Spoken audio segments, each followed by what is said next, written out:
Buenas tardes.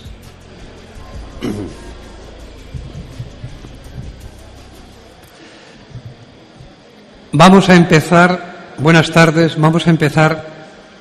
este segundo bloque temático de la investigación que lleva por título, como pueden ver en el programa, Desde la organización a los resultados.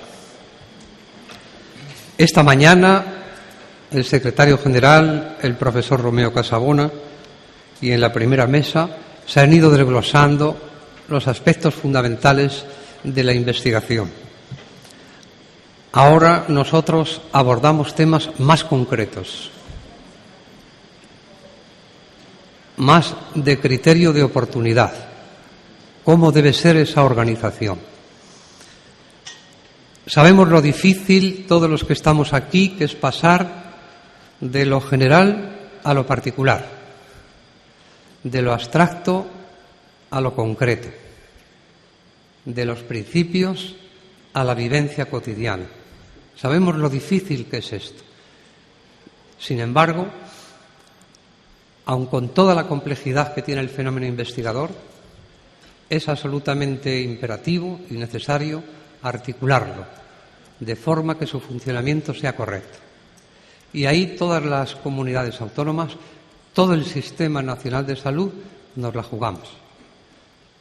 Porque ahora no se trata de discutir sobre los grandes temas, sino de saber si lo que se hace sirve al fin o al objetivo para el que en su día se estableció.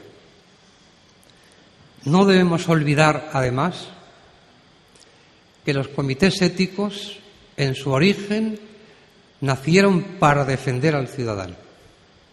Y más aún, que fue la investigación la que dio origen a la disciplina de la bioética. De manera que aquí hay un sustrato ético, bioético, importantísimo, dando a la palabra bioética, como es sabido, un sentido mucho más amplio que la ética de la salud, sino la ética de las ciencias de la salud, en ese camino imperioso que viene atravesando. Bien, para tratar sobre esas cuestiones tan concretas, tan importantes, tan históricas, diría yo, vamos a empezar por Rafael Carretero Guerra, subdirector de Calidad, Investigación y Gestión del Conocimiento de la Consejería de Salud de la Junta de Andalucía. Él nos va a hablar en los 20 minutos que tiene asignados. Yo les he dicho como moderador que se ajusten, porque creo que es interesante después abrir un debate sobre este asunto. Él nos va a hablar de la organización de la ética de la investigación en el Sistema Sanitario Público de Andalucía, que ya ha quedado dicho aquí esta mañana que es pionero en este campo y, por tanto, es digno de encomio y, al mismo tiempo, por el resto de las comunidades autónomas, pues miraremos este fenómeno con absoluto interés por la cuenta, Rafael, que nos trae. De manera que cuando quieras tienes la palabra.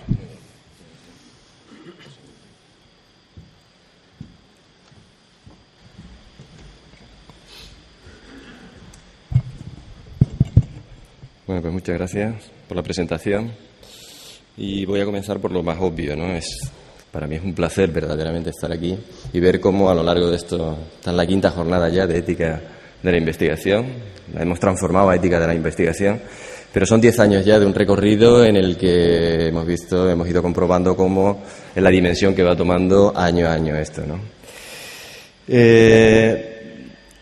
Yo no me quiero extender muchísimo sobre la presentación, pero hace aproximadamente en un escenario similar a este, presentamos este esquema, un esquema hace 2 años ya, como digo, un esquema que se ha ido reproduciendo no solamente en foros de otras comunidades autónomas, también lo hemos presentado en foros del Estado, porque era sobre este esquema, ya decía hace 2 años, que era sobre este esquema, sobre el modelo, cómo queríamos construir la organización de la ética de la investigación y de la ética asistencial en nuestro sistema sanitario y, en definitiva, en nuestra comunidad autónoma.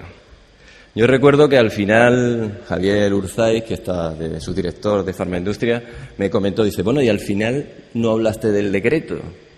Yo me voy a resistir, yo creo que por integridad física, a no hablar directamente del decreto, porque hablar de un decreto a esta hora es un poco fuerte.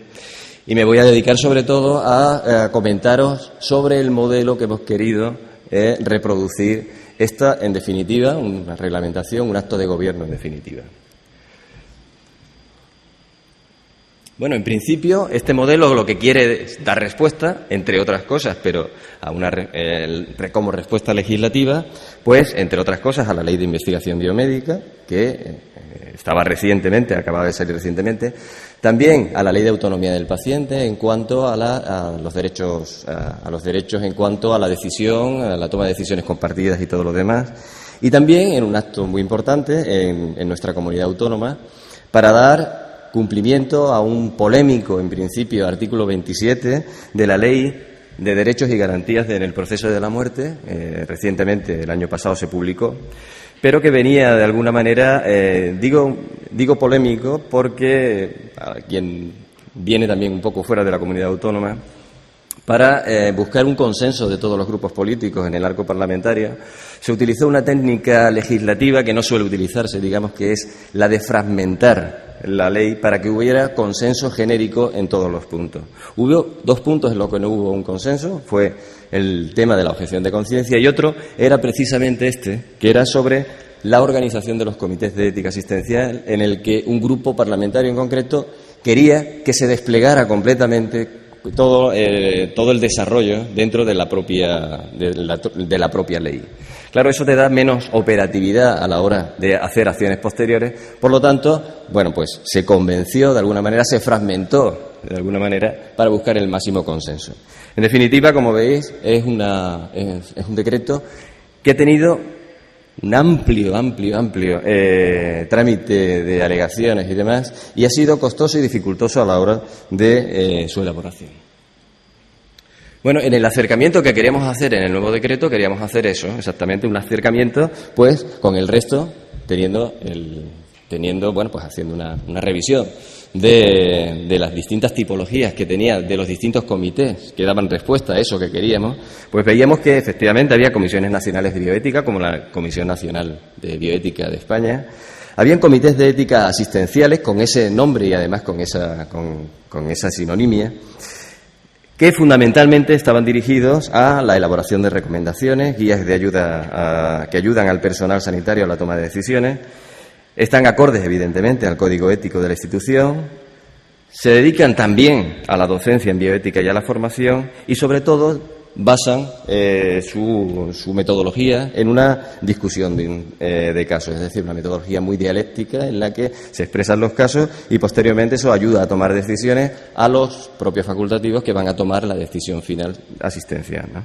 Y los comités de ética de la investigación, que tiene capacidad decisoria. Esta mañana ya se anunciaba, la Ley de Investigación Biomédica dice que cualquier proyecto de investigación biomédica que tenga repercusión o en sujetos o bien en células o material derivado de ellas, evidentemente tiene que tener un informe previo preceptivo de un comité de ética de la investigación.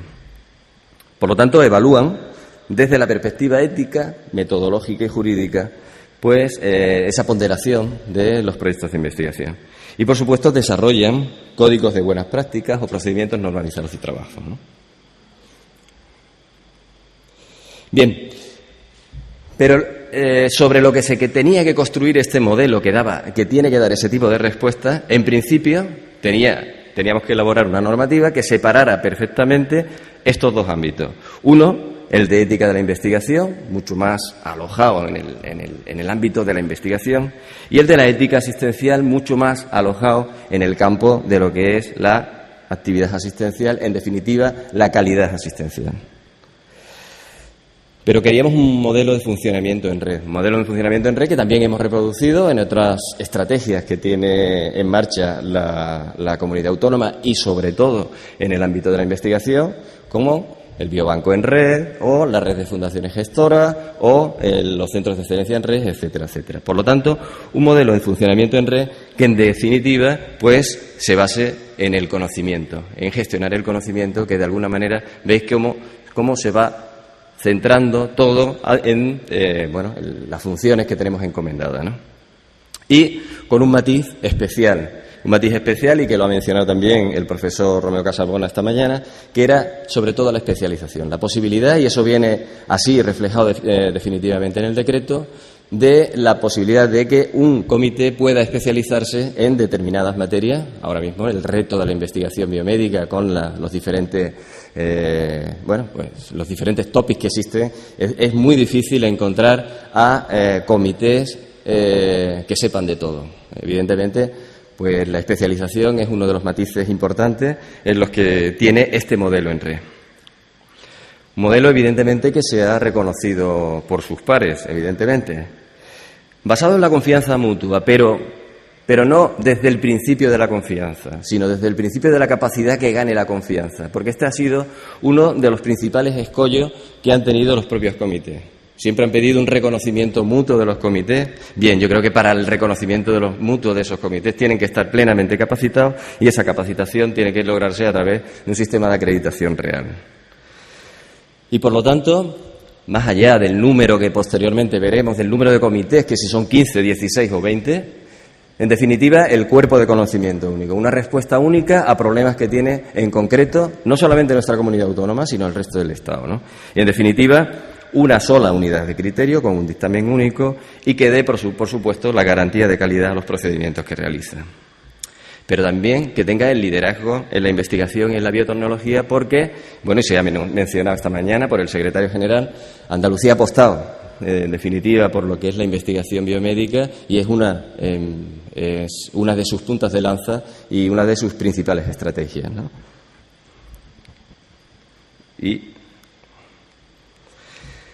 Bien, y por supuesto sin renunciar, y esto es un precepto legal, por lo tanto, a la garantía legal que tienen que dar los propios comités, al control ético y al rigor metodológico con el que tienen que funcionar. Pero también, y eso es importante, también lo mencionaba el director del Plan Estratégico, con una visión de futuro hacia los nuevos retos de la investigación. Si algo hemos aprendido, y hemos aprendido mucho en los 10 años de calidad que tenemos en el sistema sanitario, es que los profesionales han sabido perfectamente en este momento situarse ante los diferentes retos que se están realizando dentro del sistema. Por lo tanto, esta visión de nuevos retos, esta capacidad adaptativa, en definitiva, los sistemas sanitarios son sistemas adaptativos, se tienen que adaptar a las necesidades que día a día están emergiendo dentro del ámbito de la comunidad. Por supuesto, y tiene que, en relación con lo anterior, con un compromiso con la innovación y el progreso científico y tecnológico, con una cultura de adaptación continua, que sepan llevar la trazabilidad, seguridad y calidad de los proyectos y de los procesos de investigación y que, por supuesto, esté coordinado, no solamente con otros comités. Ahora veremos, como veíamos en el principio, el funcionamiento de los comités de ética de la investigación. Bueno, pues hay un comité coordinador de ética que coordina todos los comités, de los 15 o el resto de 14 comités que tenemos en los centros. Todos tienen que estar coordinados, pero no solamente con los propios comités o también con los comités de ética asistencial, que veréis que comparten en componentes en algún momento, sino también con el resto de red de fundaciones gestoras. En la Constitución, yo tengo que agradecer en este momento que ya tenemos constituidos todos los comités de ética de la investigación, el entusiasmo que ha habido en conformar o estar dentro de los propios comités.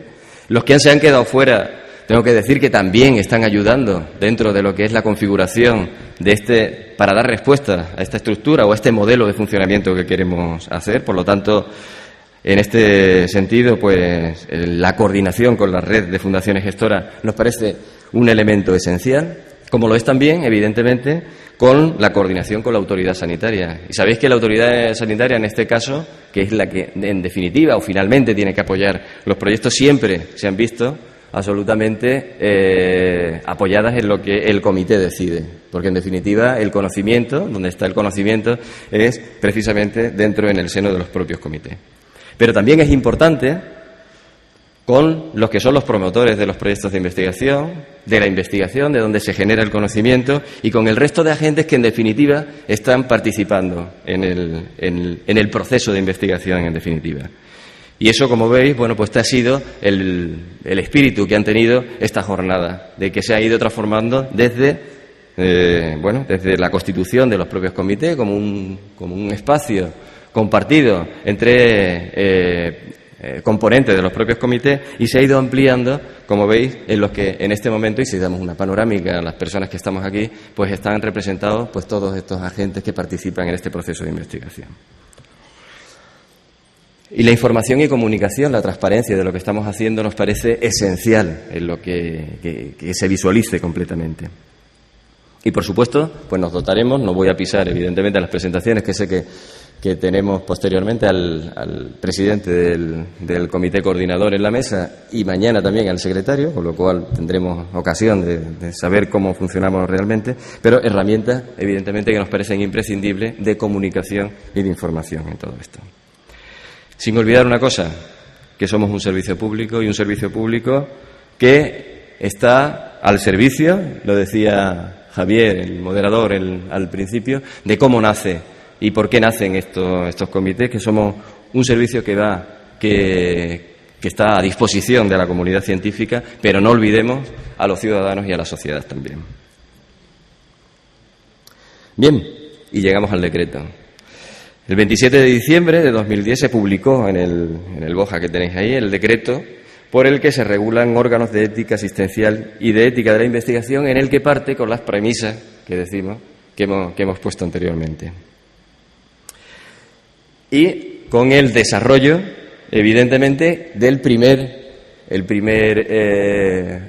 esquema o el primer modelo, el modelo de funcionamiento, el primer esquema que he puesto al principio. Es decir, un comité de bioética de Andalucía que va a coordinar al resto de los comités y está tanto en el campo de la calidad asistencial como de la investigación. Y además conforma la comisión asesora de la Consejería de Salud en temas de ética asistencial y ética de la investigación.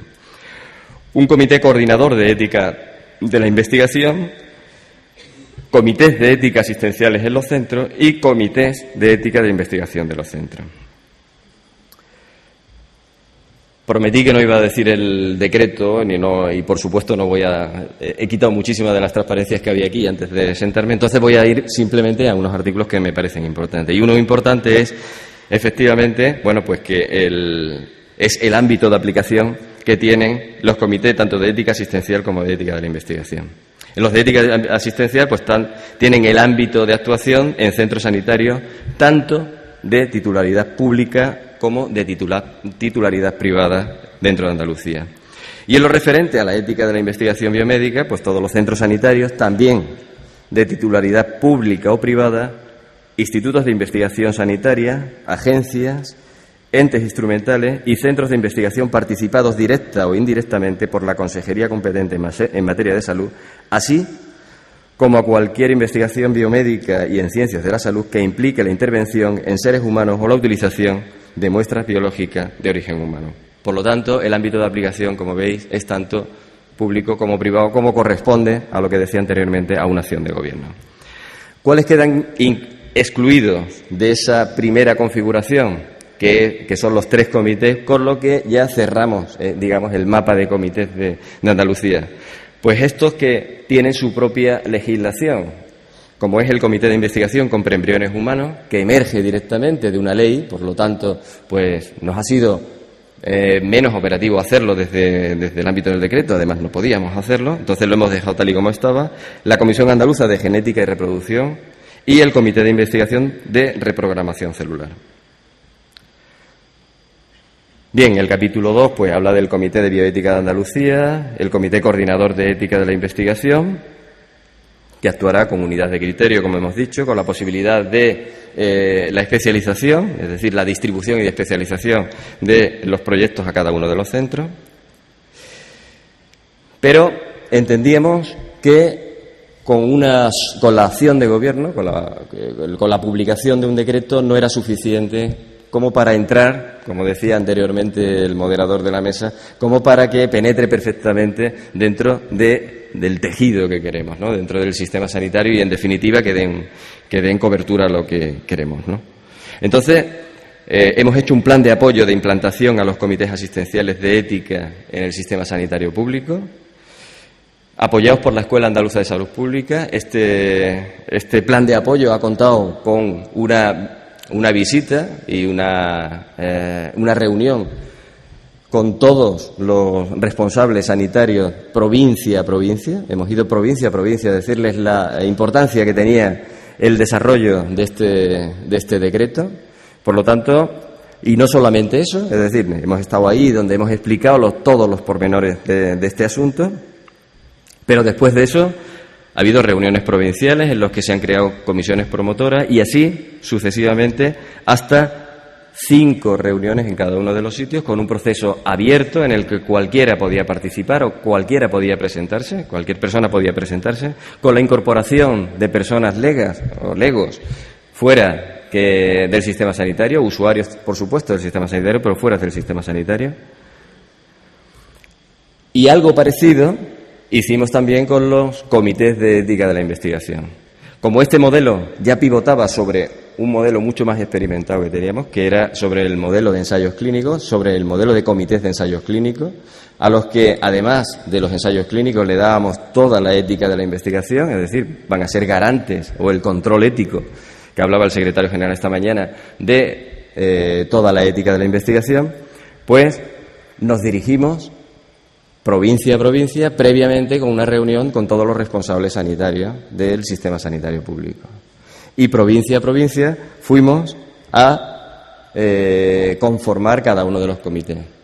A fecha de hoy, el día de hoy, pues podemos decir que todos los comités de ética de la investigación están ya acreditados y ya están.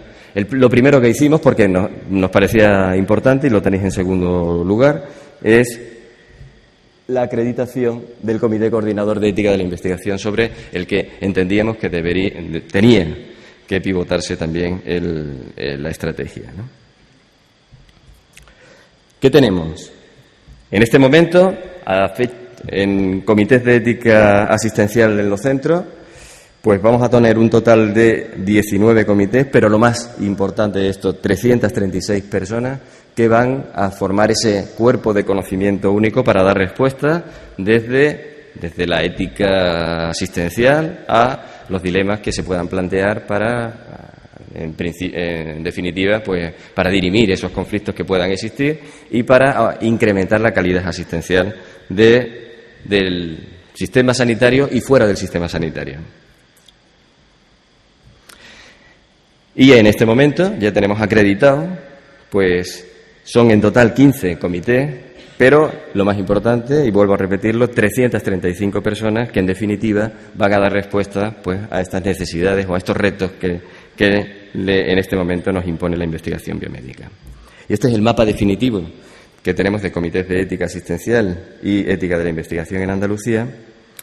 Y referirme simplemente a este texto que ya en la mesa anterior, el ponente que venía de la Unión Europea, Lino Paula, ¿no? Creo que se llama.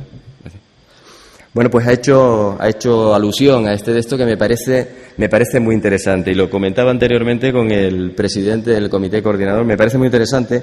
He hecho una lectura rápida, evidentemente, por dos cosas: por falta de tiempo y porque mi inglés debe de mejorar muchísimo si quiero hacer una lectura mucho más rápida en cuanto a esto.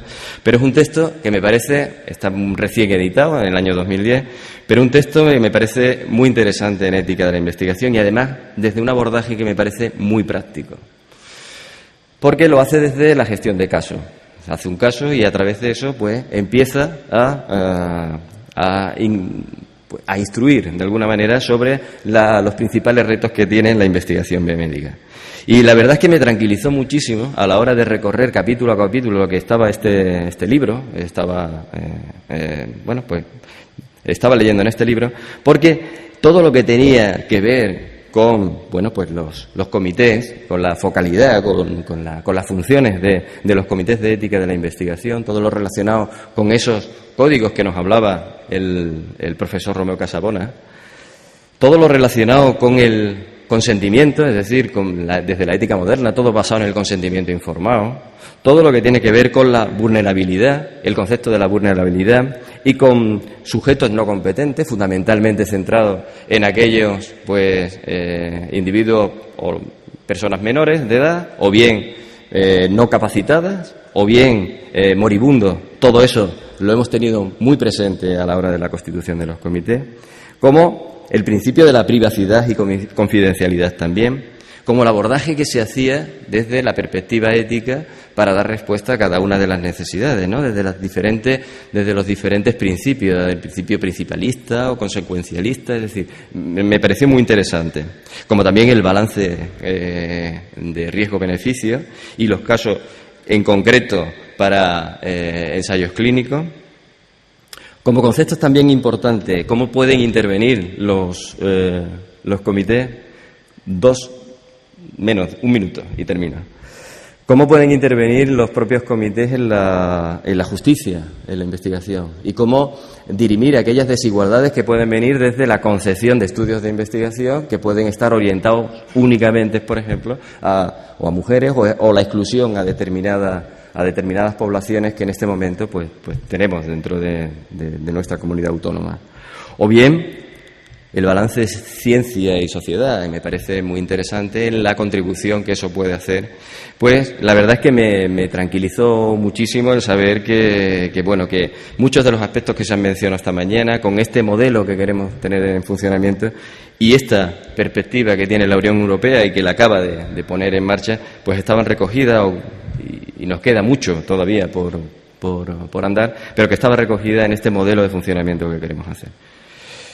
Y por supuesto, los acontecimientos éticos en las nuevas tecnologías, la nanotecnología, las técnicas de reproducción humana asistida, etcétera, etcétera. Y nada más, muchas gracias.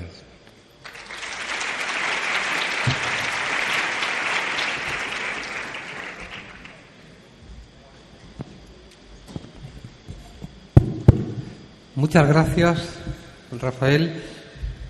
Y a continuación tiene la palabra Mariano Aguayo Canela, que va a hablar de los instrumentos para la valoración ética de un estudio de investigación. Tema ya de por sí difícil, porque todos sabemos la dificultad que hay en llevar a cabo valoraciones éticas que podamos llamar objetivas. De manera, Mariano, que esperamos mucho de tu intervención y también te escuchamos atentamente. Bueno, pues muchas gracias. Voy a pasar directamente a la presentación. Me siento un miembro más de esa legión de casi 350 personas que empezamos un nuevo recorrido en los comités de ética de la investigación en Andalucía. No tan nuevo para algunos, ¿no?, porque muchos de nosotros pertenecíamos a los antiguos comités de ensayos clínicos, comisiones de investigación, pero sin duda también nuevo para muchos, ¿no?, que se incorporan a estos nuevos equipos. Y entonces he querido hacer una presentación en la que, me habían puesto el reto de hablar de esos instrumentos de valoración ética, ¿no?, de estudio de investigación. Quizá alguno, yo mismo empecé a preparar la ponencia hace algunas semanas, pues quizá alguno esperaba que fuera a hablar de códigos, ¿no?, de normas, de leyes, de todos esos papelajos que utilizamos los miembros de los comités de ética de la investigación. También de leyes, ¿no? En nuestros comités tenemos juristas que saben mucho de leyes, del decreto de ensayos clínicos, de la ley del medicamento. Tenemos unos excelentes checklists, ¿no?, que manejamos para evaluar nuestros proyectos de investigación, pero me he metido en un charco y no voy a hablar de esto, porque, me he complicado la vida y lo que voy a intentar es convencerles de que los verdaderos instrumentos de valoración ética somos los comités. No sé si me voy a meter en un berenjenal, pero bueno. Por lo tanto, a manera de guión voy a recordarles, sobre todo a los nuevos, de dónde vienen los comités y por qué existen los comités de ética de la investigación antes de que se crearan en España incluso y en Andalucía después, ¿no? Un pequeño recorrido, aunque esta mañana se ha hablado mucho de esos dos temas, con lo cual la parte central del recorrido que hemos hecho desde las normas y los principios y los valores de la bioética al bioderecho, ¿no?, al reconocimiento de esas normas, principios en garantías en las leyes. Haré un recorrido corto porque esta mañana, pues los dos, tanto el conferenciante, el profesor Romeo Casabona, como después en la mesa, particularmente la intervención del doctor Lino Paula, pues ha aclarado muchísimas de estas normas que tenemos en nuestro entorno europeo y español, y por lo tanto pasaré casi de puntillas para centrarme en la idea que quisiera transmitirles, que es esta de que verdaderamente somos los comités los instrumentos de valoración ética de los estudios científicos. Fijaros que ya en el año 75, en la primera modificación importante que sufrió ese documento que tanto manejamos los miembros de los comités, que es la Declaración de Helsinki, pues ya en el año 75, en la 29 Asamblea de Tokio, se dice que cualquier estudio experimental que involucre a personas debería de estar claramente formulado en un protocolo, pero además que debería ser evaluado por un comité independiente que le aportaría comentarios, consideraciones y modificaciones cuando fueran necesarios. Fijaros, así queda ahora mismo, después de estos casi 40 años de la Declaración de Helsinki, cómo queda el papel que tienen los comités. Esta es la declaración vigente, en la que dice que el protocolo de investigación debe enviarse para consideración, comentario, consejo y aprobación a un comité de ética de investigación antes de comenzar el estudio, y que ese comité debe ser independiente del investigador, del patrocinador o de cualquier otro tipo de influencia indebida. Debe considerar las leyes y reglamentos vigentes en el país donde se realiza la investigación y también las normas internacionales vigentes. Y no se debe permitir que éstas disminuyan o eliminen ninguna de las protecciones para las personas que participan en la investigación establecidas en esta declaración. El comité tiene el derecho de controlar los ensayos en curso. El investigador tiene la obligación de proporcionar información del control al comité, en especial sobre todo incidente adverso grave. Y no se debe hacer ningún cambio en el protocolo sin la consideración y aprobación del comité. Esto, digamos, que sería el principio normativo internacional. Como decían bien, no es una ley, proviene de la Asociación Médica Mundial, pero digamos que es el código de conducta que tenemos pues todos los comités y los investigadores en ciencias de la salud. Bien, esto ha sido plasmado en distintos documentos. Yo les recomendaría a ustedes que leyeran, a los que se incorporan ahora a los comités, pues las famosas pautas éticas de la CIOM, y que sacó un documento en el año 2000 que se llama precisamente Guías Operacionales para Comités de Ética de la Investigación Biomédica, en donde dicen exactamente qué deben hacer los comités. Pero voy a pasar esto relativamente rápido. Aquí está recogido lo que es el propósito de los comités, que creo que son interesantísimos, ¿no? Pero para ir justo a donde quiero llevaros, pues voy pasando un poco rápido.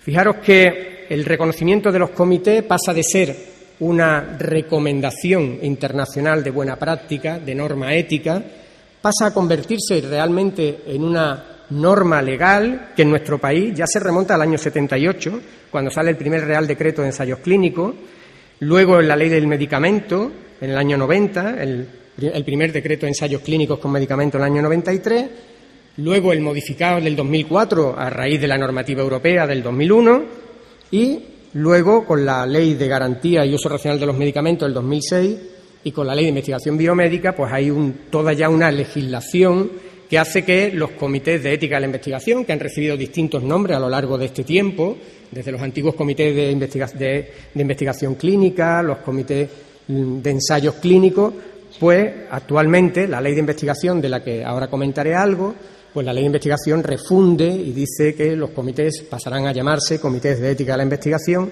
y que evaluarán, como nos han dicho esta mañana, pues toda la investigación en seres humanos, sobre todo con procedimientos invasivos. También tiene su comentario eso de procedimientos invasivos y sus muestras biológicas. Por lo tanto, hay ya toda una normativa que hace que los comités no seamos alegales o que seamos un grupo de gente altruista que se dedica a evaluar proyectos, ¿no?, a dar recomendaciones, sino que tenemos realmente un precepto legal que cumplir. Claro, aquí se han dado varios saltos importantes. Hemos pasado de las recomendaciones de las existencias de comité a la obligación de la existencia de comité, y que además esos comités tienen que dar un dictamen que debe ser preceptivo y previo al desarrollo de cualquier investigación. Por lo tanto, un salto nada desdeñable. Y otro salto también importante es el que hace que pasemos desde lo que son solo la evaluación de los estudios experimentales, bastante normativizados, especialmente en lo que tiene que ver con medicamentos, ¿vale? Todos ustedes reconocen y recuerdan, como he dicho antes, el Real Decreto de Ensayos Clínicos y la Ley de Uso Racional de Medicamentos del año 2006. En el caso de la Ley de Investigación, el salto se produce a que ya no es solo para evaluar ensayos clínicos, sino cualquier proyecto de investigación que involucre a seres humanos. Claro, el tema es que esto, como hablaba yo antes con el profesor Javier Sánchez, el problema es que lo que evaluamos es bastante complejo. Y cada vez, no sé si cuando pasan los años, cada vez lo vemos más complejo. Yo cuando se incorpora la gente nueva a los comités, nos dicen, bueno, vosotros ya tenéis mucha experiencia, ¿no? Pero nosotros estamos aquí perdidos. No sé si estamos más perdidos los mayores, porque cada vez comprendemos más que cada problema de investigación, cada proyecto, es un mundo complejo en el que hay toda una serie de intereses y de valores en conflicto. Y que la simple aplicación práctica de los grandes principios que todos reconocemos que deben inspirar una buena investigación y una buena ética de la investigación, pues la aplicación práctica a veces rechina y entran en conflicto valores distintos. Claro, aquí hay distintos intereses, los de los propios pacientes, los de sus familias, los investigadores, la potente industria sanitaria, farmacéutica y no farmacéutica, los voluntarios sanos cuando participan en estudios de investigación. No estoy hablando ya solo de ensayos clínicos, por supuesto los centros académicos, la publicación, la producción científica es fundamental, el patrocinio de estos estudios, el sistema sanitario, etcétera, etcétera. Es decir, las soluciones no son sencillas en cada caso. Y los principios que entrarían en conflicto fundamentalmente son dos, y eso me gustaría trasladarlo. Es fundamentalmente un desbalance entre lo que es el derecho a la ciencia, que ha explicado esta mañana estupendamente el doctor Romeo Casabona, con lo que es el principio básico, la norma de comportamiento básico en toda vida moral, que es el profundo respeto a la vida humana y a la dignidad de la persona. En torno a eso están esos principios que todos ustedes conocen y que la bioética ha desarrollado estupendamente, esa bioética de los principios, el principio de beneficencia, el principio de autonomía, de no maleficencia, de justicia, y también les comentaré algo ahora sobre los nuevos principios, fundamentalmente los principios de la ciudadanía, los principios de proporcionalidad, los principios de vulnerabilidad, etcétera. Bien, los códigos internacionales que han ido desarrollándose están ahí, los conocen, el Código de Nuremberg, la Declaración de Helsinki, el informe Belmont, y aquí están los principios, esos principios clásicos que han sido recogidos en estas declaraciones y guías y que muchas veces se han plasmado también en normas de buena práctica que manejamos mucho los comités, ¿no? Ahí tienen una larga lista de principios y valores, aparte de los clásicos de la bioética, pues por supuesto el respeto a la privacidad y confidencialidad de los datos, el valor social de la investigación, el valor científico, el consentimiento informado, la revisión por un comité de ética independiente, etcétera. Sin embargo, no solamente quisiera que nos centráramos los miembros de los comités en esos códigos que tienen que ver con la ética de la investigación. Todo eso nace de que hay una corriente importante, fundamentada en los derechos humanos y que es hacia la búsqueda de lo que serían unos valores que compartamos todos los seres que vivimos en este planeta. Tanto la Declaración Universal de los Derechos Humanos como el Pacto Internacional de Derechos Civiles y Políticos, que aprobó la Asamblea General de la ONU en el 66, como la Carta de los Derechos Fundamentales de la Unión Europea, que se firmó primero la Carta en Niza en el año 2000 y de que esta mañana también se les ha comentado, y que aprobaron todos los jefes de Estado y de Gobierno en el año 2007, todos esas declaraciones de mínimos dicen que la base de la libertad, de la justicia y de la paz es el reconocimiento de la dignidad intrínseca y de todos los derechos iguales e inalienables de los miembros de la familia humana. Realmente eso también impregnó la que hoy debe ser la norma ética básica en nuestro mundo español y europeo, que es el Convenio de Oviedo, que España ratificó como norma legal desde el año 2000, y el protocolo adicional relativo a la investigación biomédica de este convenio, que se firmó en el año 2005 y que queda pendiente, como ha dicho esta mañana, creo que el doctor Paula, que queda pendiente de la firma de España. Aparte, estaría la Declaración Universal sobre los Derechos de la Bioética. Aquí están los países que han firmado esta declaración y ratificado la Declaración de Oviedo, y ven cómo en Europa empieza a haber ya toda una corriente que esta mañana nos ha mostrado su director, de esa corriente de la ética de la investigación biomédica en Europa, en la que empieza a haber pues bastante producción, recomendaciones, guías, y a la cual pues a mí me gustaría, y es un reto que que creo que tenemos todos los comités, Andalucía especialmente, como la primera comunidad que va a andar con esta nueva estructura, pues deberíamos integrarnos también en el espacio en el que pertenecemos, que es Europa, y creo que también deberíamos aprender con los europeos. Y la dignidad humana se convierte, por lo tanto, en el principio fundamental que todos los comités de ética de la investigación debemos de promover, debemos de exigir, puesto que es el fundamento mismo de los derechos y libertades del ser humano, que conlleva además una serie de cosas, ¿no? Por lo tanto, frente a los principios clásicos que todos conocemos de la bioética, están también esos nuevos principios que debemos de tener como libro de cabecera todos los comités, ¿no? Fundamentalmente, ese principio básico de pauta moral, que es el respeto a la dignidad humana, a sus derechos y libertades, y también, por supuesto, la protección a los vulnerables, ¿no?, a las personas más débiles, a la libertad de investigación como un derecho que nuestra propia Constitución reconoce, el principio de proporcionalidad, la protección del medio ambiente, de la biosfera, la biodiversidad como nuevos derechos y nuevos principios que debemos de buscar, la protección no solo de las generaciones actuales, sino de las futuras, con todo eso que tiene que ver con la sostenibilidad y, por supuesto, también en un mundo más solidario, el aprovechamiento compartido de los beneficios en salud, ¿no? Si hablamos de las diferencias enormes que se producen en la investigación en los países en desarrollo con los países desarrollados y a veces utilizando pues los países del tercer mundo para hacer investigaciones, pues lógicamente a veces esto chirría con estos principios bioéticos. Por lo tanto, estas declaraciones y convenios internacionales han proporcionado un marco fundamental para que los Estados hagan suyo estos principios y los conviertan en leyes, y los conviertan en normas, pero aparte también para promover esa solidaridad y esa cooperación en un mundo injusto donde existen pues grandes desigualdades, ¿no? Pero aparte, todas estas declaraciones han servido para algo que diríamos que es la juridización de la bioética, es decir, las normas éticas se han convertido en preceptos legales de obligado cumplimiento.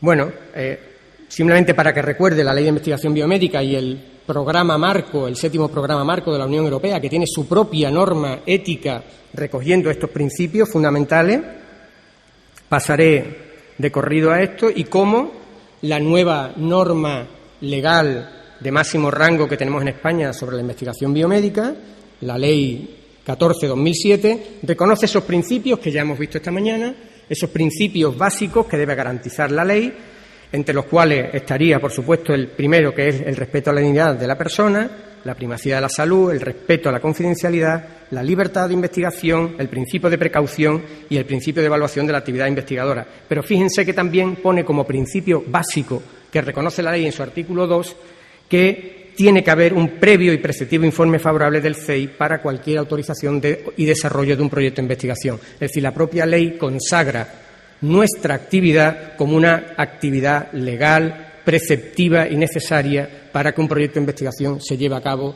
en el territorio del Reino de España. Bien, por lo tanto, desde el plano de la bioética hemos pasado al plano jurídico, al plano normativo. Recuerden que el plano normativo es garantista de derecho y es también sancionador cuando no se cumple. Hemos pasado del nivel de las recomendaciones, de la responsabilidad moral, del virtuosismo, del fiarnos que los investigadores son buenos, que si reconocen que hacen bien las cosas, al plano legal en el que es necesario constatar que las cosas se hacen y que se hacen bien. Por lo tanto, el nuevo papel de los comités estaría regulado por ley, la Ley de Investigación Biomédica y, en nuestro caso, el decreto que acaba de presentar el doctor Carretero, y que, por tanto, todo estudio de investigación en seres humanos va a requerir el previo y preceptivo informe. Bien, en este caso ahora sí, ahora efectivamente tenemos las normas, tenemos los decretos, tenemos las leyes y ahora nos toca reunirnos. Y ahora el comité se enfrenta a esa ingente cantidad de proyectos de investigación que hay que evaluar uno a uno y nos ponen a prueba. Nos ponen a prueba porque ahora es cuando en realidad todos estos principios y esta dualidad entre promover la ciencia y el conocimiento científico y proteger los derechos humanos, sobre todo el derecho de la dignidad de la persona, su intimidad y su integridad, ahí en medio estamos nosotros. Ahí en medio están los comités, pues tomando decisiones sobre aspectos concretos. ¿Y cómo asegurar que una determinada investigación es ética? Los principios y códigos, como decía el profesor Sánchez, están planteados de forma general. Las leyes y los preceptos normativos tampoco dicen qué hay que hacer en casos concretos. Quizá lo que más desarrollado tenemos es el decreto de ensayos clínicos, pero en lo demás, y la calidad científica y el aval de los investigadores o instituciones, pues tampoco son una garantía suficiente, ¿no?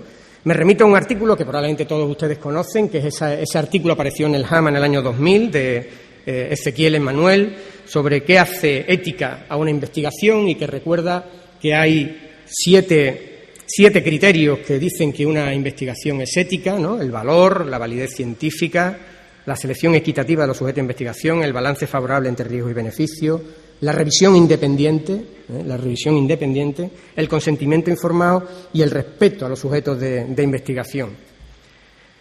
Pero rebuscando, me encuentro que hay mucha más ayuda para los comités para tomar decisiones en casos concretos. En concreto, esta guía para miembros de comité de investigación ética, que ha desarrollado precisamente el grupo del profesor Paula, que nos ha dicho esta mañana, y que se puede descargar de ese área de la página web de la Comisión Europea, y que haremos llegar a todos los miembros de los comités desde el comité coordinador. Y claro, pues yo me planteo que en realidad lo que es una buena herramienta de evaluación ética de la investigación, en realidad somos los comités, y eso es lo que os propondría en estos últimos minutos. ¿Y qué hace buena una herramienta? Me preguntaba yo. ¿Qué hace buena una herramienta? Pues probablemente de qué está hecha, ¿no? ¿Cuáles son sus cualidades? ¿Cómo se usa? ¿Y cuáles son sus usos, ¿no? El valor de los comités está en su composición y está en sus cualidades. Por si éramos pocos, me diréis alguno parió la abuela. Pues sí, yo creo que tenemos un reto por delante en este momento de crisis, que es una nueva oportunidad, ¿no? Yo creo que los que pertenecemos a los comités antiguos, cuando vemos lo que se nos viene encima, tenemos un poco las carnes abiertas. Los comités de ensayos clínicos evaluábamos ensayos clínicos, lo teníamos todo muy controlado, los checklist, teníamos una amplia experiencia. La verdad es que los protocolos de ensayos clínicos cada vez están mejor presentados, están mejor defendidos, pero ahora se nos viene encima todo otro tipo de estudios de investigación y de proyectos que no son ensayos clínicos, que no son estudios experimentales, que son otro tipo de estudios con seres humanos y que tenemos que evaluar. Los miembros de los comités, esto se reconoce ya desde las primeras recomendaciones, deben ser multidisciplinares, así está descrito en nuestro decreto. Yo creo que aquí es muy importante el papel de los miembros LEGO, fundamental. Yo creo que tenía que haber más miembros LEGO en los comités de investigación, y debemos hacer además un esfuerzo, me parece magnífica la idea, de traducir, por ejemplo, esa guía de ética de la investigación para los miembros LEGO. No todo el mundo tiene por qué saber inglés al estar en un comité, pero esa multidisciplinaridad, en el sentido de psicólogos, sociólogos, farmacéuticos, médicos, enfermeros, estadísticos, bioticistas, yo creo que es lo que le da una gran calidad al trabajo de los CEIs, la cualificación profesional, por supuesto, la formación de sus miembros, que es básico y tenemos que trabajar en eso, y es algo que también nos hemos propuesto muy seriamente al comienzo de esta nueva andadura. Pero también el altruismo y el servicio. Los que nos hemos apuntado a esto no lo hemos hecho por dinero ni por carrera profesional.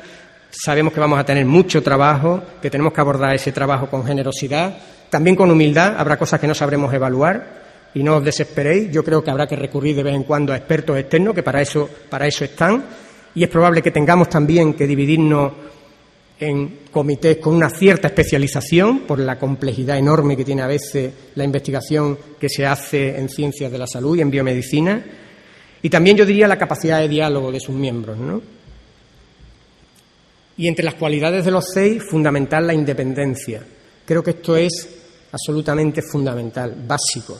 Los miembros de los comités de ética e investigación tienen que ser independientes, y no basta solo con hacer la declaración de que no tengo conflicto de intereses, independientes de los grupos de investigadores, independientes de los grupos de los patrocinadores, del instrumento político, por supuesto, de las instituciones, porque tendremos que tomar decisiones a veces complejas y difíciles. Yo creo que es muy importante también la igualdad de los miembros. En el comité somos todos iguales, a todo el mundo hay que escuchar. No valen las jerarquías, el que es jefe deja de ser jefe, el que es director deja de ser director, son todos iguales. por supuesto, la experiencia y la formación, pero también la acreditación, y creo que una gran ventaja que vamos a tener en Andalucía, el tema de la coordinación del trabajo en red, que es absolutamente fundamental y en el que, bueno, pues somos, como decía al principio, pues una legión, ¿no? ¿Y cuáles serían los viejos y los nuevos empleos de los CEI? Porque, claro, parece que hasta ahora los CEI, los comités locales, las comisiones de investigación, pues evaluábamos proyectos. Quizá para algunos hemos sido en alguna medida un poco censores, ¿no? La censura de la investigación, los que te cortaban ¿no? Pero si éramos poco, como decía antes, pues yo os propongo algunos usos más de estos comités que ahora empezamos, ¿no? Y que están reconocidos en ese documento europeo de recomendaciones a los miembros de comités éticas. Serían la orientación a los investigadores e instituciones, la tutela de los proyectos de investigación que aprobamos y que se ponen en marcha, especialmente algunos que hemos aprobado con recomendaciones o con alguna postilla, las recomendaciones a agentes implicados en investigación, la información a la ciudadanía. Creo que nos podemos convertir en un buen foro para informar al ciudadano, puesto que somos los garantes de sus derechos y fundamentalmente del derecho a la dignidad, en relación a la investigación biomédica. Por supuesto, la formación de los profesionales y la promoción y garantía de que con nuestro dictamen y con nuestro asesoramiento vamos a hacer una investigación de calidad y vamos a intentar el respeto a la dignidad de las personas.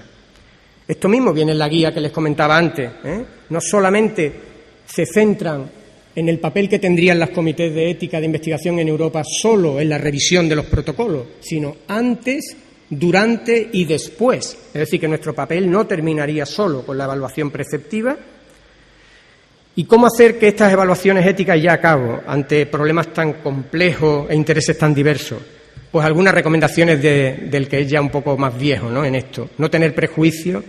Creo que no se debe ir a las reuniones y al trabajo del comité con prejuicios ni intereses, no usar la jerarquía y, sobre todo, muy importante, y con esta idea fuerte me gustaría terminar, no reducir los problemas a dilemas, que es algo que cometemos con bastante frecuencia. Es decir, blanco o negro, sí o no, un principio frente a otro. No, creo que hay que usar, cuando sea necesario, el asesoramiento externo, que hay que promover la deliberación y el consenso, que hay que hacer mucho uso de la prudencia y que hay que impulsar una ética, más que de los principios y de las consecuencias, una ética de la responsabilidad. Quizá porque estoy un poco sensibilizado con el tema de la ética, tengo la fortuna de estar haciendo un curso de ética con grandes maestros y citaría finalmente a uno de mis maestros, a Diego Gracia, que mañana creo que dará la conferencia de clausura, y me gustaría terminar pues diciendo lo que dice Diego sobre estos planteamientos, ¿no? Todo sistema moral tiene que admitir la existencia de principios o normas de carácter universal, en ética como en ciencia. Es necesario formular proposiciones universales que en el caso de la ética tienen la condición de imperativos o mandatos. Ahora bien, su propio carácter de imperativo hace que sea muy fácil considerarlos absolutos y sin excepciones. Hoy nadie cree que una teoría o una ley científica sean absolutas, pero esto se sigue debatiendo en el caso de los enunciados morales. Es un error. No hay principio o norma moral completamente adecuado a la realidad. Realitas semper maior. Nunca podremos elaborar conceptos completamente adecuados a la realidad, ni en el orden científico ni en el ético. De ahí la necesidad de conceder siempre un lugar a la evaluación de la realidad concreta sobre la que se ha de decidir. No es correcto actuar solo mediante la mera aplicación deductiva de los principios. Además de los principios, hemos de ponderar las circunstancias y las consecuencias, deliberando sobre la posibilidad o no de hacer a su vista una excepción a los principios. El objetivo último de la vida moral es la toma de decisiones prudentes, y éstas no consisten sin más en la mera aplicación de los principios, sino en el intento de actuar conforme al canon de respeto a los seres humanos. Ese es el único principio absoluto de la vida moral. El problema es cómo realizar en la práctica ese principio de respeto. Se trata de un problema precisamente porque no consiste en la mera aplicación deductiva de unas normas o criterios. Por eso, las decisiones morales no pueden ser nunca apodícticas, sino prudenciales. Y hoy, como en tiempos de Aristóteles, la prudencia sigue siendo la virtud moral por antonomasia. Muchas gracias.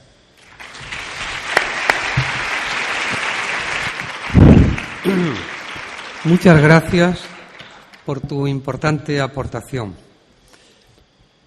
En la ponencia de Alfonso Pedrosa, del VAL, que es jefe de área del Grupo Yoli, aparece la palabra ciudadano. Yo he mirado en las restantes y solo aparece en la suya. ¿Cómo se produce todo este fenómeno de la comunicación en relación con ellos? ¿Realmente tienen una información adecuada? ¿Saben lo que hacemos? ¿Cómo construir el proceso de la comunicación entre el emisor y el receptor? Teniendo en cuenta, además, como aquí se ha repetido, que todo esto, naturalmente, está hecho para ellos y no para nosotros. Pues bien, he aquí la interesante ponencia que vamos a oír a continuación y que cuando quieras, Alfonso, te escuchamos después de dar nuevamente las gracias a Mariano por habernos introducido en ese camino intermedio para llegar a consensos, que es justo uno de los pilares, como sabemos, del fundamento de la bioética, puesto que los caminos extremos no conducen normalmente nada más que al enfrentamiento. De manera que la norma de prudencia aristotélica del Estagirita yo creo que nos sirve a todos, o debiera de servirnos en general para la vida. Cuando quieras te escuchamos atentamente. Bueno, pues muchas gracias. ¿Esto se ve? ¿Qué hay que hacer? Darle, ¿no?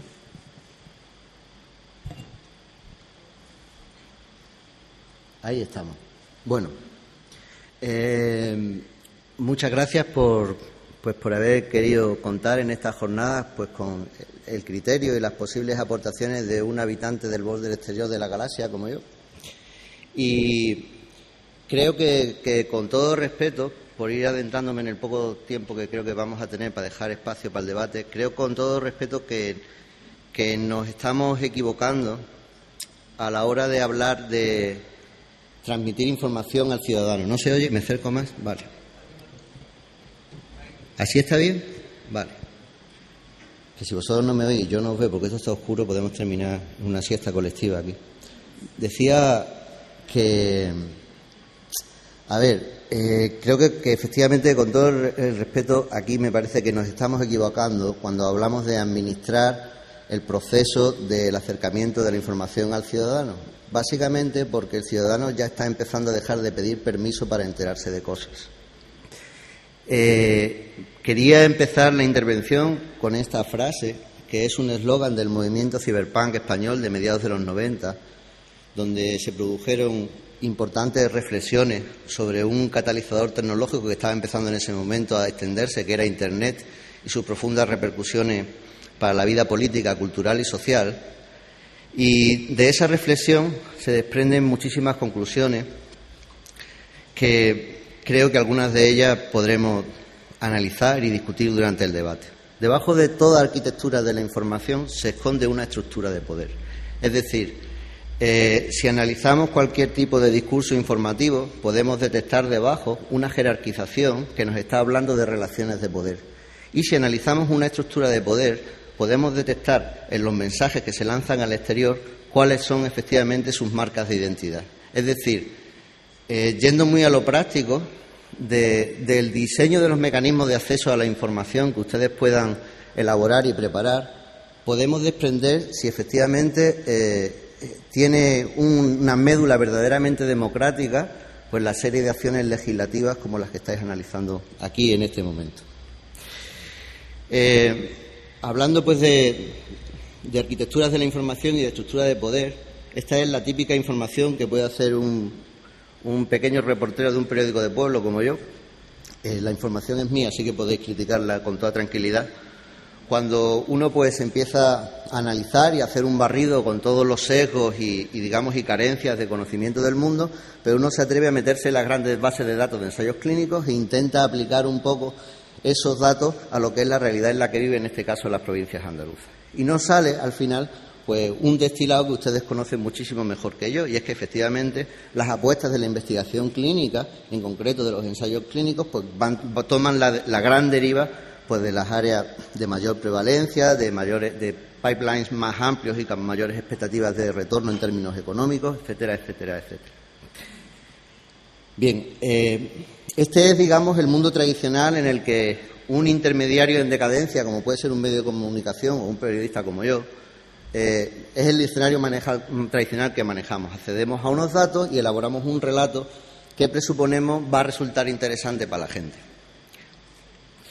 Y es verdad que estaban ocurriendo cosas y que se están abriendo algunas puertas de acceso a la gran catedral de la información que luego puede o no convertirse en conocimiento, pero de momento se están abriendo, llevan abiertas durante mucho tiempo algunas puertas y otras se están incorporando. Ahí tenéis las 3 grandes bases de datos de ensayos clínicos de acceso abierto. La más veterana, como sabéis, es la americana.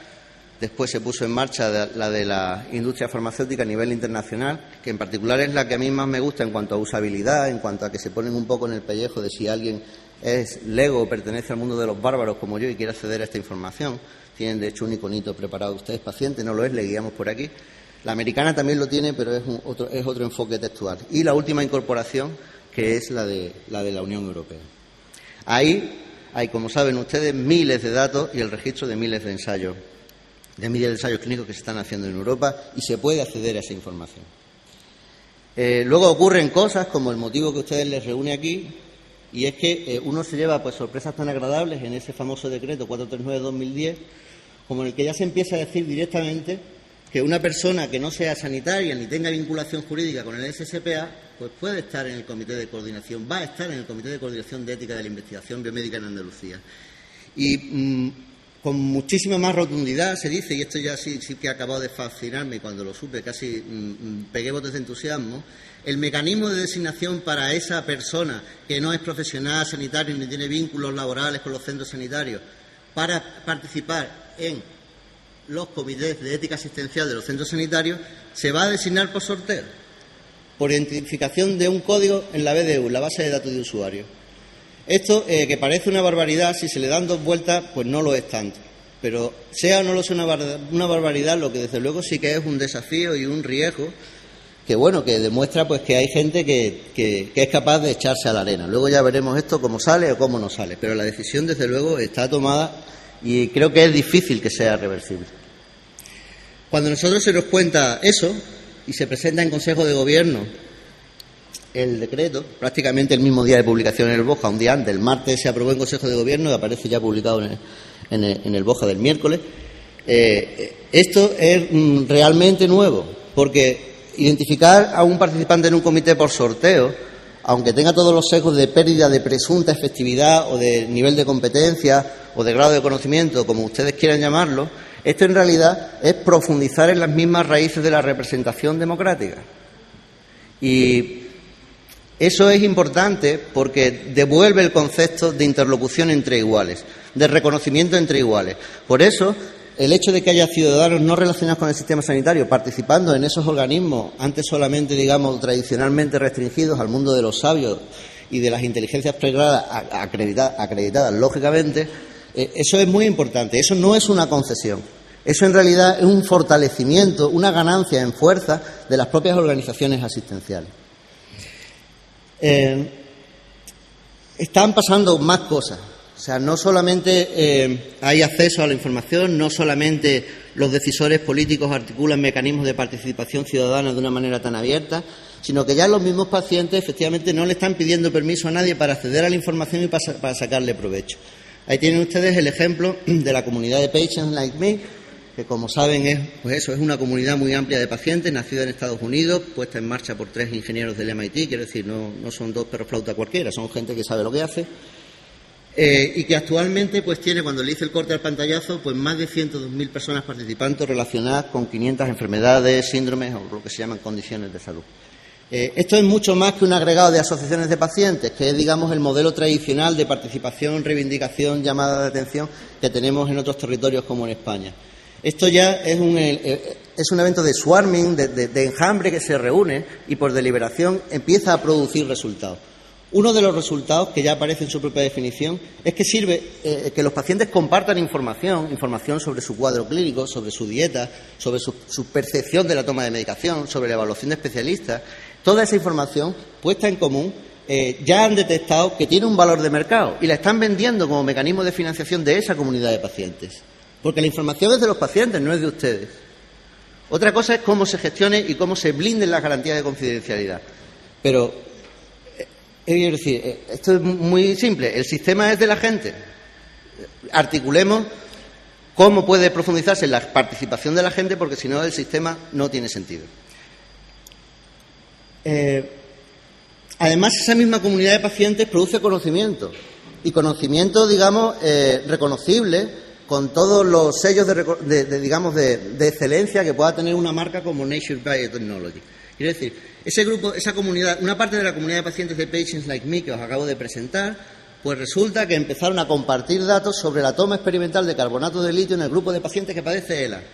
Estamos hablando de una cosa muy seria, muy complicada, y que, bueno, eso tiene muchos problemas, como ustedes saben. Eso es un campo de minas. Bueno, pues poner esa información en común, analizarla y redactarla de modo científico, logra pasar los filtros de revisiones de esa revista y al final aporta conocimiento.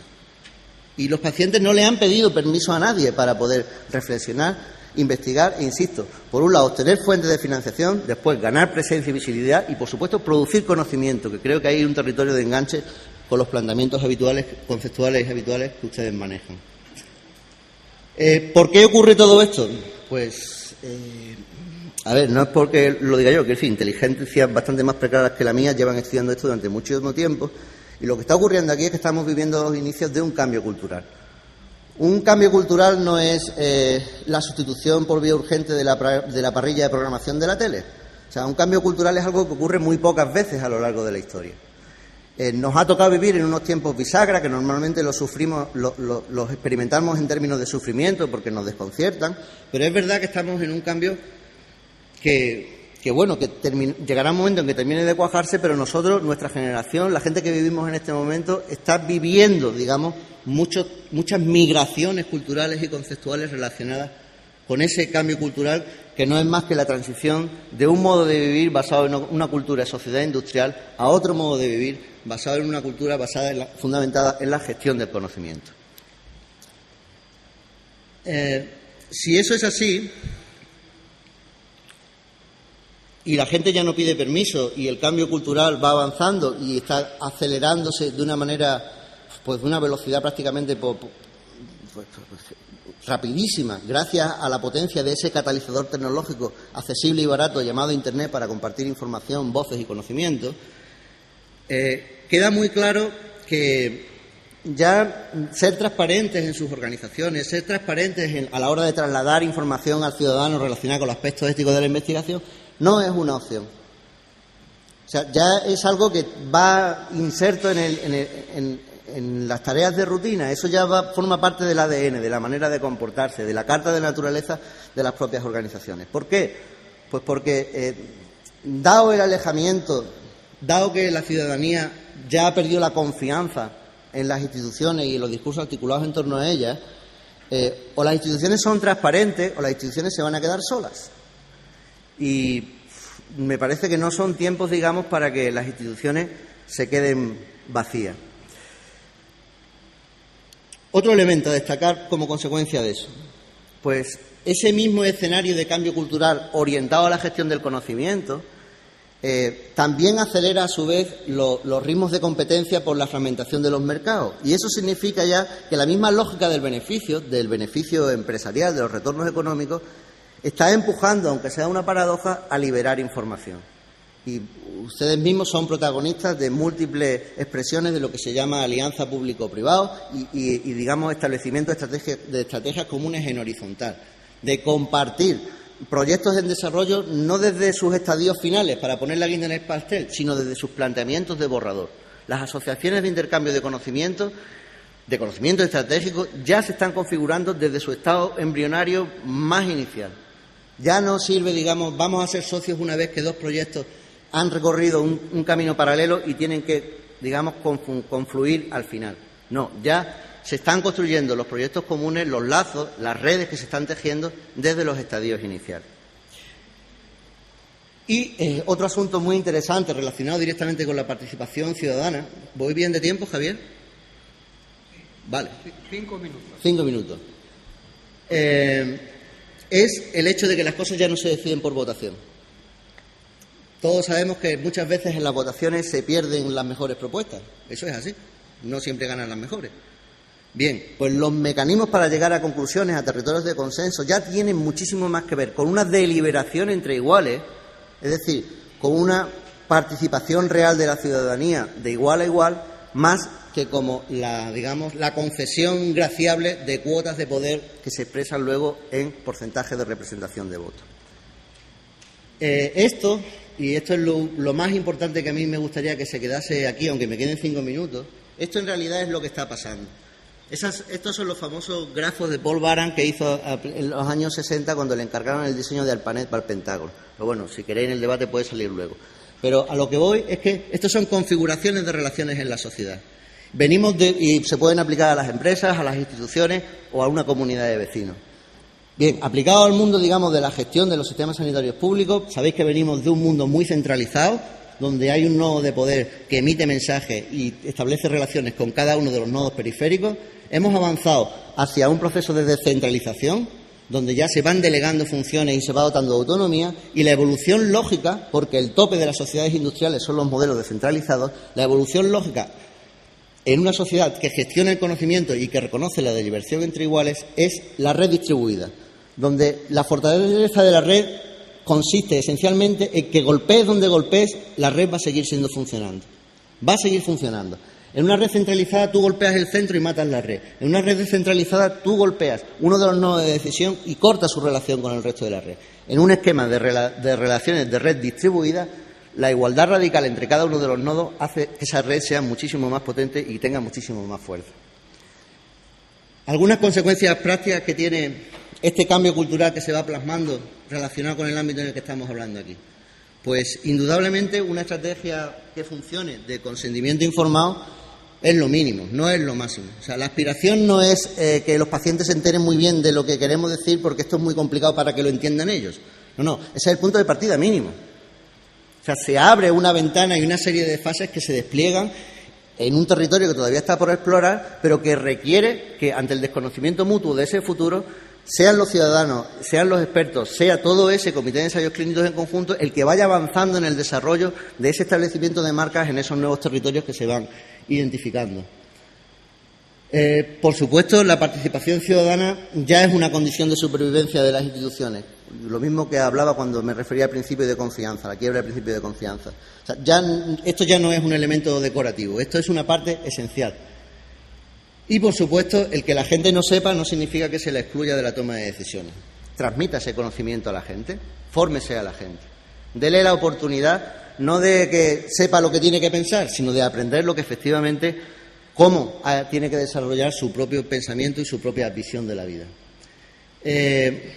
Y la gente que está en esa inercia, pues lo ve de esta manera. Quiero decir, uno de los denominados textos sagrados de ese mundo de la ética hacker abierto por la cultura de Internet es el manifiesto Clutrain, y en una de sus tesis, está curiosamente articulada como las 95 tesis de Lutero, de la Reforma Protestante, pues una de ellas dice eso, o sea, la gente, estamos esperando a las instituciones, estamos despertando, nos estamos conectando, os estamos mirando, pero no os vamos a esperar.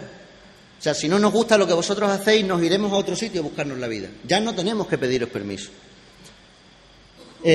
Voy ya efectivamente terminando. Esto también tiene una expresión que nos podemos reír más o menos, pero esto es un blog abierto por un grupo de una pequeña parte de la comunidad científica que se ha adherido al movimiento 15M. O sea, esto es un blog abierto por personal investigador español, concretamente de varias OPI, públicas y privadas de Madrid.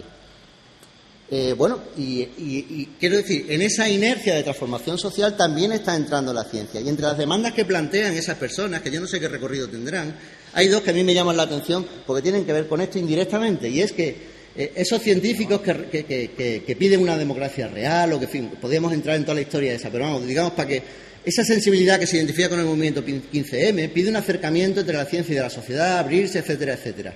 Y también, ojo, y esto es lo que puede tener un largo recorrido, una conexión directa con los planteamientos de la gente que está ocupando plazas, moviéndose, etcétera, etcétera, etcétera. Quiere decir, el propio cuestionamiento de la reducción de la participación está dentro de la comunidad científica y está empezando a crecer. Y para terminar, esa frase de Platón tomada de la República, que la traigo a colación no tanto, porque es una cita clásica que siempre es recurrible, ¿no? Ninguna persona libre debe aprender como lo hace un esclavo, sino porque precisamente es ese mundo conceptual el que se está recuperando y se está articulando en torno a esos nuevos movimientos de valores culturales y por ello he citado pues, por Pekka Himanen, que como saben es uno de los grandes expertos del movimiento de sociotecnólogos suecos que está reflexionando sobre estos fenómenos de sociedad red. Y pues, muchas gracias, pues no quiero quitar más tiempo.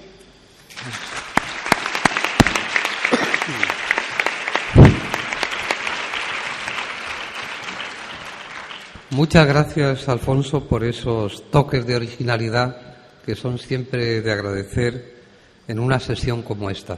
Bien, tenemos todavía algunos minutos para que alguno quiera hacer la pregunta que tenga por conveniente. Solamente rogaría que la pregunta fuera lo más concreta posible y que si se dirigiese a uno en concreto, si es que a su vez es posible también.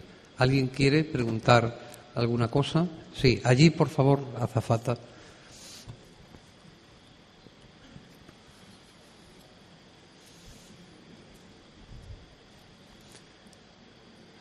Buenas tardes. Desde Twitter nos preguntan hasta qué punto es conveniente que el paciente conozca los avances sobre una determinada enfermedad.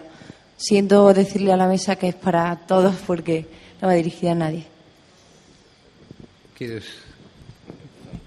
Venga, adelante. Bueno, yo creo que si participa directamente en el estudio de investigación es absolutamente necesario. Es el principio del consentimiento informado.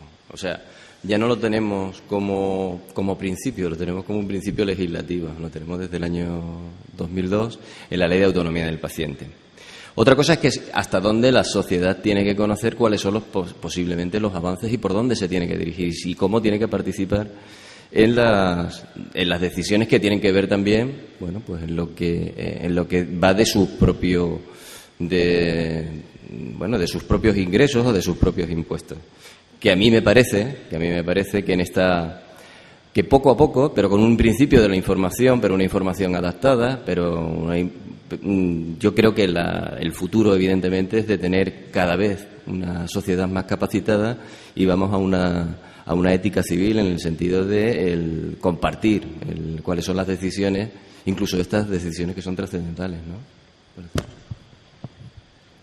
Bueno, no puedo sino compartir lo que se ha dicho y añadir, además, que como sabemos todos, en la Ley de Investigación Biomédica esto es dogma de fe. La posibilidad de conocer la determina el paciente, por ejemplo, cuando otorga su muestra, y él determina exactamente hasta dónde quiere saber en el devenir de esa muestra en relación con las posibles innovaciones y descubrimientos que se hagan de ella. Más preguntas, por favor. Allí, por favor.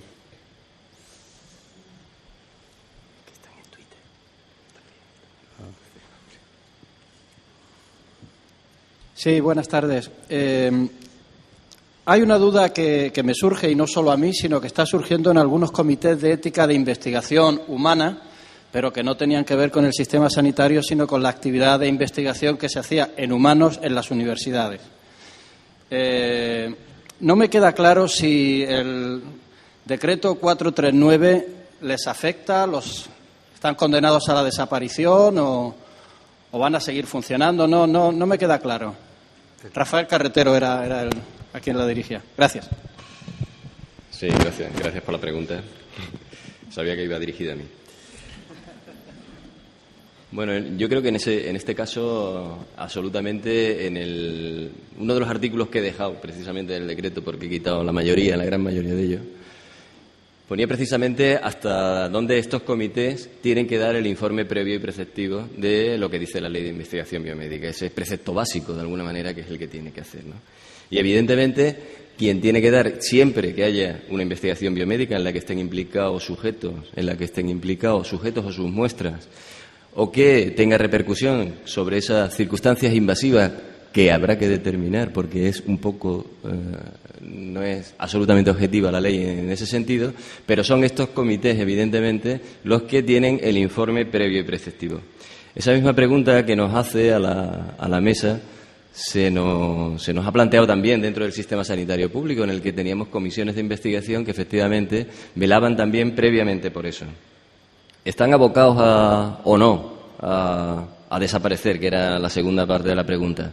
Pues evidentemente, en la medida de que esa comisión sirva a la institución, porque las comisiones de investigación pueden servir también a la institución para ayudar a la toma de decisiones sobre cómo orientar las estrategias de investigación que tienen los propios centros. Pero en la medida de dar ese informe previo y preceptivo, está aplicable tanto para el ámbito público como privado como investigación. Y además insiste el decreto en el sentido de que todo lo que también esté participado, institutos de investigación sanitaria, en los que participa también la universidad, etcétera, etcétera, pues todo eso tiene el ámbito les repercute abiertamente, evidentemente, ¿no? Más preguntas, por favor. ¿No hay más preguntas? Bien. Entonces, ¿sí? Perdóname, es que no se veía con la luz aquí, perdón. Sí. Buenas tardes. Mi nombre es Basilio Gómez, soy epidemiólogo del Distrito Metropolitano de Granada y miembro del Comité Provincial. Mi pregunta es para Mariano Aguayo. ¿Existe cierto debate en nuestro comité acerca de si el mismo debe evaluar el método de los proyectos que se presentan o solo evaluar lo que algunos denominan la parte ética? Mi opinión personal es que es indisoluble una cosa y otra, entre otras razones porque el decreto de diciembre hace mención explícita a la evaluación del método que presenta el proyecto. No obstante, me parece que podría haber cierto solapamiento en ese caso entre las funciones del comité y las funciones de las agencias financiadoras. Me gustaría saber su opinión. Gracias.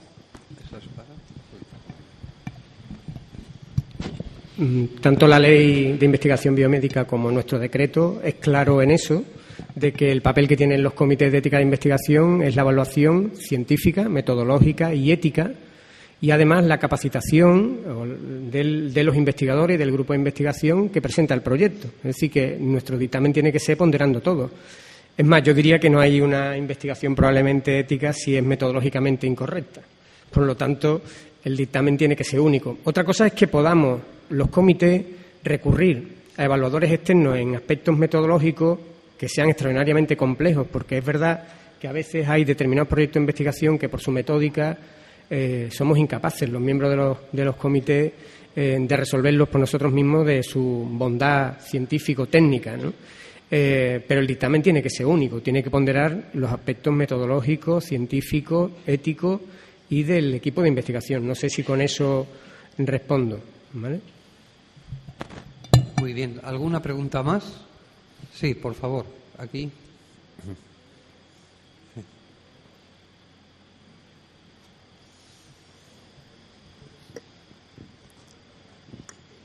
Hola, buenas tardes. Lo mío es más que nada una reflexión, igual un poco encaminada a Mariano Aguayo.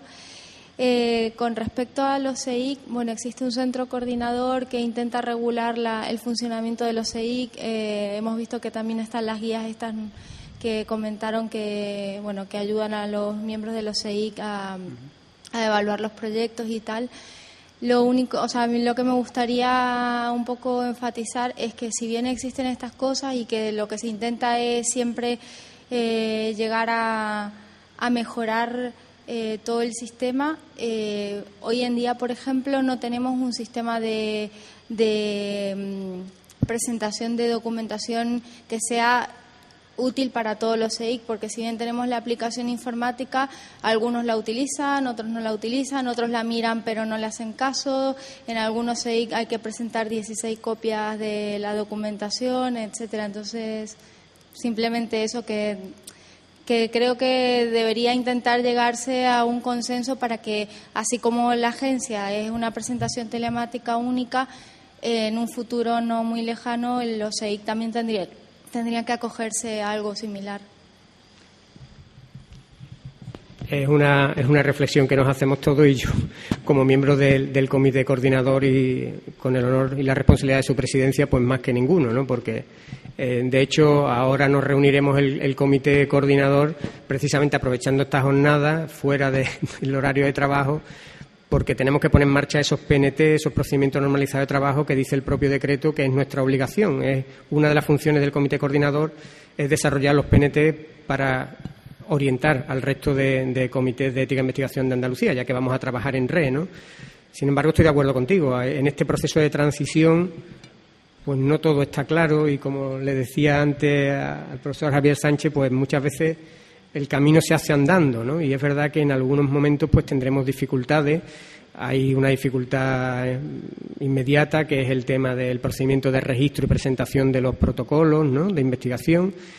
Con los ensayos clínicos lo teníamos clarísimo, porque está la ventanilla única del antiguo CEI, del antiguo Comité Coordinador de Ensayos Clínicos, Comité Autonómico, con su secretaría bien consolidada y con un sistema informático en el que llevamos ya una amplia experiencia, que es el sistema Panakeia. Y bueno, para el resto de los proyectos de investigación que ahora empezamos a evaluar, pues estamos a la espera de desarrollar un instrumento informático parecido, no por supuesto de la complejidad del Panakeia, ¿no?, en el que sabéis que tienen acceso, por supuesto, promotores, empresas, CRO, investigadores, evaluadores, inspectores. Vamos a hacer una cosa mucho más sencilla, pero esto está por desarrollar.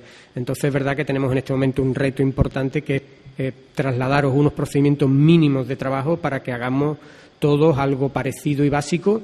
Y estaremos abiertos, pues, por supuesto, a todas las cosas que queráis contarnos y a todas vuestras propuestas, porque en estos meses vamos a aprender mucho entre todos y tendremos que resolver los problemas que se nos planteen, ¿no? Yo creo que hay que dar un mensaje claro a los investigadores y a las instituciones y a los centros de que los proyectos se van a evaluar en plazo, que aquí estamos todos para trabajar en eso, pero que tenemos que transmitir también pues una cierta paciencia, ¿no?, en el sentido de que seguro que terminamos haciéndolo bien, pero estamos en un periodo de transición un poco complicado. No sé si creo que es la reflexión en voz alta de muchos de los presidentes y secretarios de comité que en este momento empezamos a caminar, ¿no? Desde luego el recorrido que tenemos hecho con los ensayos clínicos y, por supuesto, por comisiones de ética e investigación sanitaria que han funcionado estupendamente, pues serán rápidamente incorporados como esa experiencia válida al nuevo trabajo y seguro que salimos para adelante, ¿no? Muy bien, pues muchas gracias. Hemos llegado al punto ya de no retorno. Muchísimas gracias por la atención prestada y también a los ponentes, a quien no ha habido casi que moderar. Muchas gracias.